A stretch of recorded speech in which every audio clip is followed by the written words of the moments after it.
Good evening, everyone. We want to welcome you all to another episode of the Black Market Podcast presented by Hack the Markets. And I am your host, AC, also known as the Market Oracle. Now, today we're going to keep the show a little short, only because we have number one, the NCAA championship game tonight. So I know people are going to be tuning in to that. So we're going to keep it short and brief. Just number one, because of that. Number two, it's not really a lot of stuff to talk about. We don't really have a lot of news, not a lot of earnings reports either. So it's going to be a really brief show this time. We'll cut it short. And so let's jump right into the show. First off, number one, as we always do, we do want to talk about a few earnings. But as I just mentioned, there really aren't any earnings to even mention this week. Very, very, very weak earnings week. So I'm looking, and I'm not seeing anything. Not Tuesday, not Wednesday. I was just making sure so that I wouldn't, speak too fast. The only thing that I see is um, Constellation Brands. Seems like they have earnings coming up on Thursday. That's really all that I see. That's it. So beyond that, we don't really have a lot of news coming out either on the economic calendar. Really, the only prominent thing that we have this week is the jobs report. Now, of course, that comes out on Friday. Um, that could be a market mover, of course, as we all know. But to be honest, we're not seeing anything else coming through. Of course, we get the unemployment rate also on Friday. Um, we got a few people speaking, a few Fed people speaking, like the St. Louis Fed president. He'll be speaking on Thursday. Um, we had Governor Cook speak today. So Cleveland Fed president, he'll speak tomorrow. Uh, yeah, not really anything noteworthy. We get ISM services, so that's a report that we can kind of look at, a metric report for the services sector, just to see where they are. The ADP employment is not as big as the jobs employment that we're gonna get on Friday, so we don't even really care about the ADP too much. It's every week, but we don't really look at it. Not every week. I'm sorry. It's always that Wednesday before the jobs report. So we always just look at the jobs report. Everybody looks at the jobs report. So that's not anything new. Um, so yeah. And of course, as we all know, stock market was falling out of the sky for a few days, all because a lot of people thought that the banking crisis was just going to blow the markets up and all that stuff. A lot of people were thinking that the banks were failing. They needed to pull money. They didn't know if their regional bank was going to still be lasting. All of these important questions that people had on their minds. But we have now seen that a lot of those risks are being alleviated right now. So banking is still solid. You don't have to worry about the U.S. banking system failing or anything like that. A lot of the reasons why those banks failed was because of a lot of mismanagement. And I did see articles saying that they had talked about the mismanagement and different risk thing and things that needed to be changed. They had been warning them since like November of 2021. So this wasn't a brand new thing. It wasn't anything that caught people off guard, especially people who have been following these banks, SEC, and all of these other governatory and regulatory agencies. Everybody kind of knew that these guys were in hot water. So, yeah, it's not anything major, I would say, or brand new news, seeing that they had been on alert since 2021, late 2021. So, um, I had said that before I had even seen anything or read anything about it, because banks don't just fail. And right now, our economy is a little bit too strong for a bank to just fail like that. So, had to be something with mismanagement. And of course, that ended up being the case.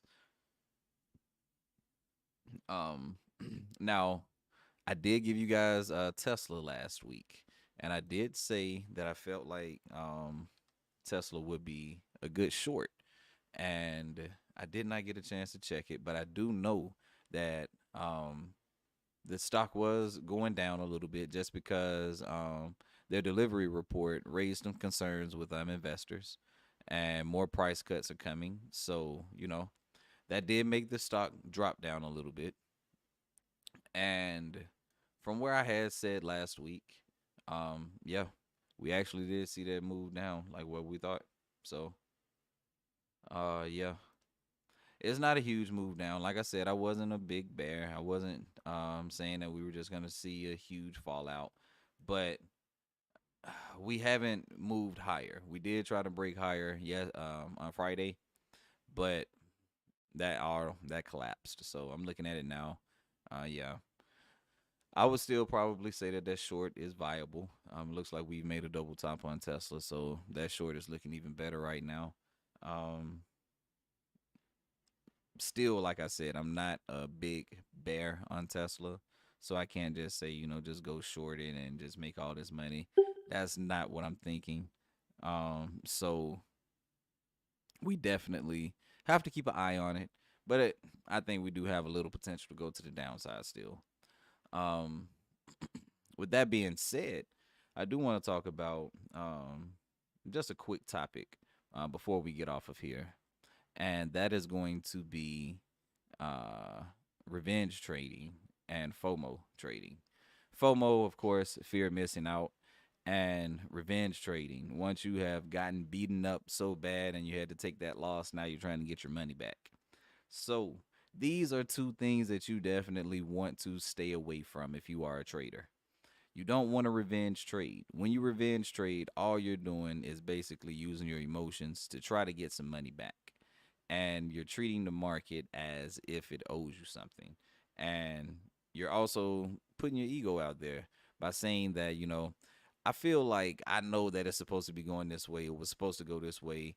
I know that I'm right. So I'm going to, if you were short and it started going higher, and you short it again at another top, and it just keeps going higher, that's all you're going to do is just keep losing that money. It's not a very good strategy. Likewise, if you were long something and it keeps falling and you're like, okay, I'm going to average down and I'm going to buy some more. Averaging down is one of the worst things you can do as a trader. You do not want to average down. I don't care what anyone tells you. I don't care what any guru is telling you. What I don't care who you're hearing this from. Traders do not want to average down. If you're averaging down, that means that you call the wrong direction at the beginning. Do not average down. You were wrong at the beginning. Cut that tie, get on to something else. If you see that you got more momentum to whichever direction you were wrong, if you were short and it's going up, or if you were long and it's going down, if you see more momentum in the opposite direction, of course you can take that trade. But if you're just going to take that trade because you feel like, oh, I'm just going to get some money back, that's not a good reason to make that trade. Fear of missing out is also another reason why a lot of people lose a lot of money. They see something running and it's either breaking out to the upside or the downside, and they just watch it for too long and then they say, okay, I got to get in now. And because they feel like they're going to miss out on something, and they buy it at the top or they short it at the bottom, things start pulling back against them, and now they're losing money, big money. And especially, it depends on how big they went on that trade.